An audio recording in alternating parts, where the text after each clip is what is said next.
Bonjour Mariam. Bonjour Rachid. La presse marocaine d'abord qui voit les aides sociales comme un levier d'inclusion. Oui, ne pas perdre ces aides sociales lorsqu'on retrouve du travail, et bien sûr, c'est sur quoi le gouvernement veut actuellement s'engager. Et pour cela, l'État a mis en place plusieurs allocations pour faciliter cette transition. Et le matin essaie donc de nous les présenter. D'abord, il y a cette aide exceptionnelle. Par exemple, si un bénéficiaire trouve un travail officiel, c'est-à-dire déclaré à la CNSS, eh bien l'État va continuer à lui verser une aide financière pendant un certain temps pour que la transition se fasse en douceur. Autre dispositif, le Pass Inclusion, un programme pour aider environ 2820 personnes à trouver un emploi, notamment grâce à des primes à l'embauche pour les entreprises. À cela va aussi s'ajouter d'autres programmes, tous à l'école, pour lutter contre le décrochage scolaire en milieu rural, avec une aide de 100 dirhams par mois pour les familles bénéficiaires. Et pour les mamans et les enfants, cette fois-ci, il y a le programme Premier Pas qui va permettre une prime de 1800 dirhams pour le premier enfant, 1200 pour le second. En plus, il y aura une allocation de 100 dirhams par mois pour les enfants âgés entre 0 et 2 ans. Un ensemble d'aides qui seront gérées également à travers une plateforme géographique pour mieux identifier et suivre les territoires les plus en demande. Un ensemble donc de travaux qui veulent aussi mettre fin au travail informel. Mais le défi est très lourd. C'est sur cette idée qu'insiste aujourd'hui Maroc Diplomatique. Pourquoi ? Parce qu'il représente aujourd'hui plus de 5 millions de Marocains et c'est environ 30 à 35% du PIB du pays. Principale cause donc des réformes qui ne s'adaptent pas réellement aux réalités. Par exemple, l'État a voté la mise en place de la couverture sociale pour tous, mais elle demandait donc une cotisation mensuelle, comme pour les salariés, ce qui n'est pas possible pour un petit travailleur dans l'informel dont les revenus sont variables et précaires. C'est donc un fossé entre le projet politique et la vie réelle des gens. Et si l'on sort de l'informel pour analyser aussi si l'industrialisation serait une solution pour permettre à de nombreuses personnes de trouver un travail, eh bien ce n'est pas non plus évident. En tout cas, c'est l'analyse de Mohamed Abdi qui signe une tribune dans Tel Quel, et donc il y voit un paradoxe aujourd'hui auquel le Maroc doit répondre. Alors autour de ces grandes industries de pointe que le pays développe, mais le problème c'est qu'elles risquent d'être encore plus automatisées et donc de moins en moins en demande de main-d'œuvre. Et la solution pour lui est de créer autour de ces industries un écosystème qui sera un vivier d'emploi comme les filières du soin, la petite enfance, la maintenance.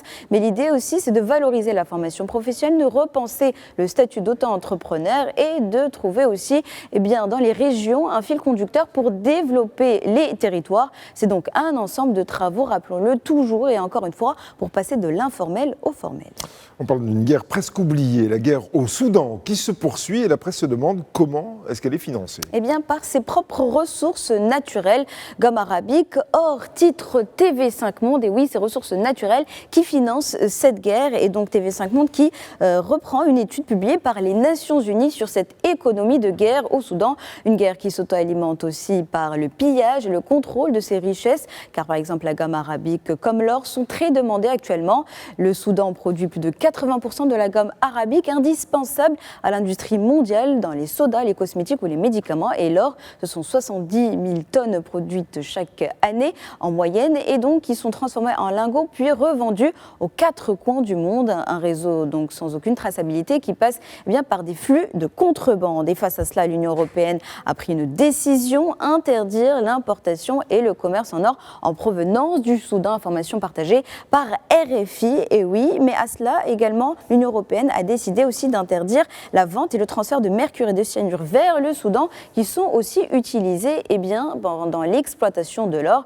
L'Union européenne sait tout de même que cela ne va pas suffire à mettre fin au financement de cette guerre, car elle importe environ moins de 10% de ses ressources. Mais comme le précise Volker Türk, haut commissaire des Nations Unies aux droits de l'homme, en s'adressant en particulier aux multinationales, c'est surtout un message. Il ajoute aussi que les entreprises ne peuvent pas continuer à fonctionner aveuglément lorsqu'elles s'approvisionnent auprès de chaînes de valeur touchées par un conflit. Et pourtant, dans le pays, il y a un espoir quelque part d'un retour à la normale, car comme nous le partage Africa News, près de 2 millions de Soudanais ont décidé de revenir dans la capitale Khartoum. Et oui, 1 an après la reconquête de la ville par l'armée soudanaise. Mais cependant, beaucoup retrouvent une capitale où tout est en ruine, tout est en manque, comme l'eau, l'électricité, les commerces.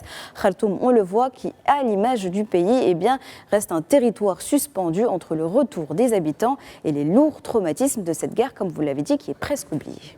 C'est parce qu'il y a sans doute beaucoup à en dire que la presse s'intéresse à la communication autour du mondial de football. Une communication qui devient même une affaire d'État. C'est le cas au Sénégal, nous indique que ce n'est plus. Et oui, le Sénégal, où le ministère des Sports a ordonné à la Fédération sénégalaise de football de cesser toute prise de parole publique concernant la participation du Sénégal à la Coupe du Monde. Et pour cause, on l'a vu, plusieurs polémiques suite à la conférence de presse organisée encore une fois par la Fédération sur des sujets particulièrement sensibles, notamment certaines décisions prises pendant le mondial, la rupture du contrat avec l'ancien sélectionneur Pape Thiaw, ainsi que d'autres dossiers qui ont aussi suscité beaucoup de réactions.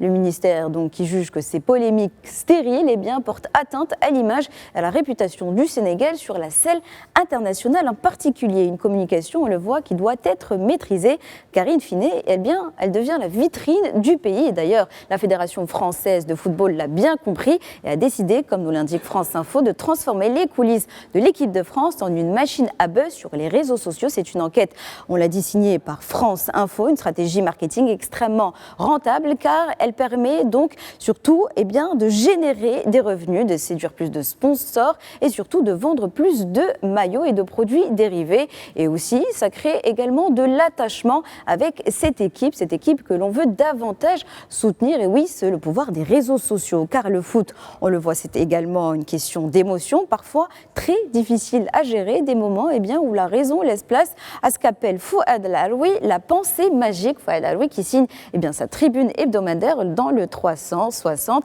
et qui nous explique que la pensée magique, c'est le fait de prêter à un individu ou bien une force supérieure le pouvoir d'influencer le résultat d'un match de foot précisément. Et là, on l'a vu, toutes les théories sont les bienvenues et surtout les théories du complot où arrangements, machinations secrètes se font dans les coulisses de ces grands événements sportifs.